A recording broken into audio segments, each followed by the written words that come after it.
제가 아는 건 부활절 같은 큰 주말이 지나고 나면 이런 일들이 일어난다는 겁니다. 사람들은 격려를 받고 영감을 받고 희망을 품고 떠납니다.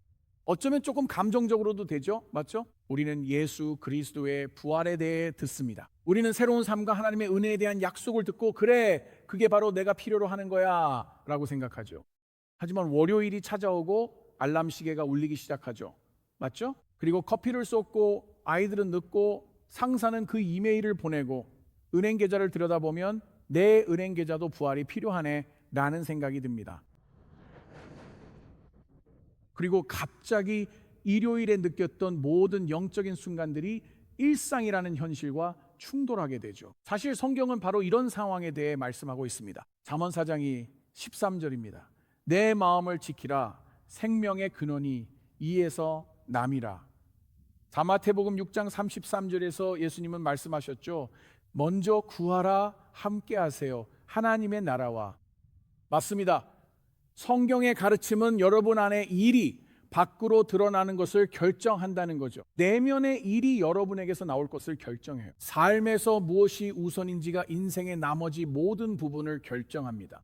그래서 다음 시리즈가 정말 중요한 이유입니다. 신앙이 처음이거나 컴파스 교회에 처음 오신 분 혹은 다시 영적 기반을 찾고 계신다면 이번 4주간의 시리즈가 큰 도움이 될 것입니다. 야고보서가 여러분을 도와줄 것입니다. 그리고 저처럼 오랫동안 하나님과 동행해온 분들에게도 야고보서는 여러분에게 도전이 될 것입니다. 여러분과 제가 인식하든 못하든 또 여러분이 이 사실을 받아들이든 아니든 여러분의 인생은 이미 여러분이 가장 중요하게 여기는 우선순위의 방향으로 나아가고 있습니다. 그 일은 지금 이 순간에도 일어나고 있습니다. 이 점을 염두에 두고 이제 노트를 꺼내보시기 바랍니다. 첫 번째입니다. 간단히 하나님의 지혜를 우선순위에 두십시오. 따라서 우선순위를 적으세요. 여러분의 우선순위가 여러분의 길을 결정한다면 여러분이 가장 먼저 던져야 할 질문 중 하나는 이것입니다. 누가 혹은 무엇이 내 사고방식을 형성하고 있는가? 그래서 여러분에게 이 질문을 스스로에게 해보시기 바랍니다. 누가 여러분의 사고방식을 형성하고 있습니까? 여러분의 인생은 항상 여러분 마음속에 자리 잡은 지배적인 생각의 방향으로 움직입니다. 항상 그 지배적인 생각, 여러분이 가장 깊이 간직한 가치, 그리고 우리가 반복해서 내리는 결정들, 즉 우리 삶의 습관의 방향으로 움직입니다. 그리고 성경은 야고보서 1장 5절에서 바로 본론으로 들어가 시간을 낭비하지 않습니다. 여기에 이렇게 기록되어 있습니다. 너희 중에 누구든지 지혜가 부족하거든 하나님께 구하라. 하나님께서 무엇을 하신다고요? 모든 사람에게 후히 주시고 꾸짖지 아니하시는 하나님께 구하라. 그리하면 구하는 자에게 어떻게 된다고요? 주실 것이다. 전 이 구절이 참 좋아요. 문제나 압박이 부족하거든이 아니라 지혜가 부족하거든이라고 말하기 때문이죠. 저는 이 구절에 정말 공감되네요. 네, 왜일까요? 그 이유는 이렇습니다. 인생의 큰 문제는 무엇을 겪느냐가 아니라 그것을 어떻게 대하느냐입니다. 무엇을 겪는가보다 어떻게 대하는지가 훨씬 더 중요합니다. 다시 두 사람의 예로 돌아가 보겠습니다. 그래서 똑같은 종류의 인생의 폭풍을 맞이해도 한 사람은 무너지고 다른 한 사람은 더 강해지는 것입니다. 아마 여러분도 인생에서 그런 경험을 해보셨을 겁니다. 똑같은 압박감, 똑같은 불확실성, 똑같은 불공평함이나 그 상황에서 일어난 어떤 일이든 모두 같지만 한 사람은 하나님의 지혜를 구하는 법을 배웠기 때문입니다. 그래서 야고보서가 우리의 말, 인간관계, 재정, 갈등을 다루는 방법, 인내 등 일상생활의 모든 것에 대해 이야기하기 전에 바로 여기서 시작합니다. 즉 하나님의 지혜를 여러분의 우선순위로 삼으라는 것입니다. 하나님이 여러분의 생각을 다듬으실 때 미래를 이끌기 시작하십니다. 다음으로 하나님의 말씀을 여러분의 실천으로 삼으십시오. 이제 하나님의 지혜가 여러분의 우선순위가 되었다면 다음 단계는 조금 더 분명해집니다. 여러분은 하나님께서 하신 말씀에 대해 무언가를 해야 합니다. 하나님의 말씀을 바라보고 하나님의 진리를 감탄하는 것만으로는 충분하지 않습니다. 하나님의 진리에 동의하는 것만으로도 충분하지 않습니다. 듣는 것만으로도 충분하지 않습니다. 어느 순간에는 그 진리가 여러분의 귀에서 여러분의 일상으로 옮겨져야 합니다. 바로 그 지점으로 성경이 우리를 이끌고 갑니다. 야고보서 1장 21절에 이렇게 나와 있습니다. 하나님께서 여러분의 마음에 심으신 말씀을 겸손하게 받아들이십시오. 왜일까요? 그것이 영혼을 구원할 능력이기 때문입니다. 말씀을 듣기만 하지 말고 반드시 행하십시오.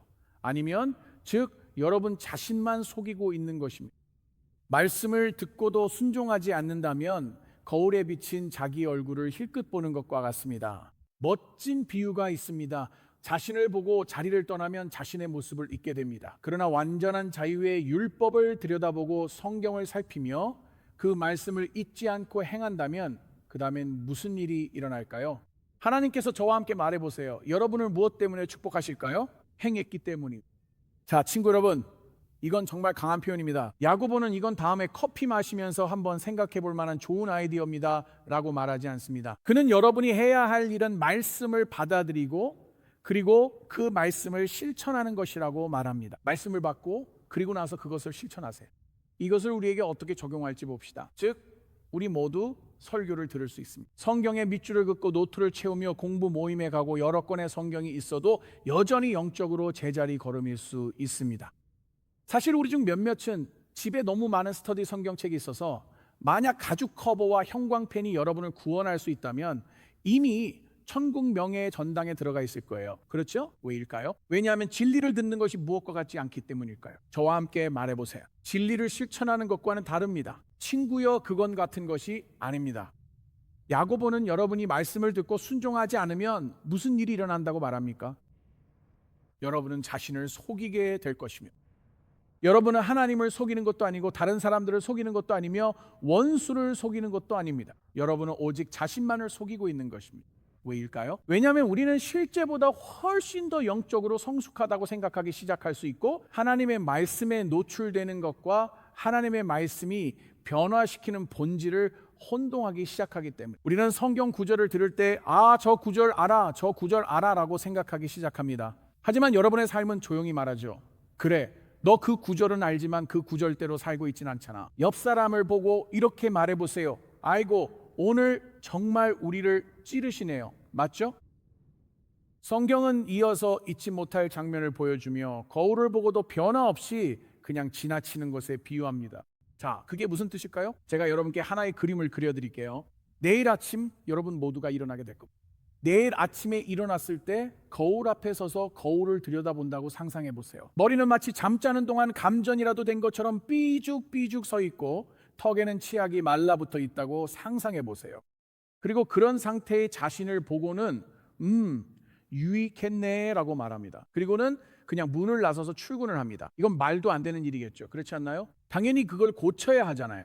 거울은 단순히 관찰만을 위한 것이 아닙니다.